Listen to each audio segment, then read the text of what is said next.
Hello, this is Gio. Hey, I've been driving around Washington State a little bit, and they have a lot of evergreen trees.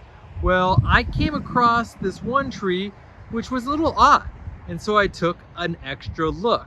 See how tall this thing is?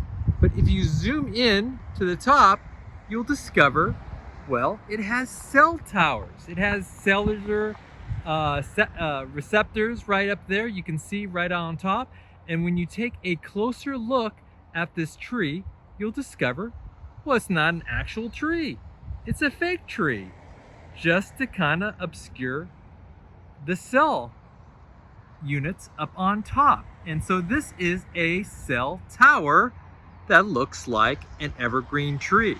Well, I thought this was kind of cool, so I figured I'd share that today. And if you like this video, please hit that like button at the bottom of the screen and even consider subscribing to my channel. I have many more short videos to come. Bye-bye.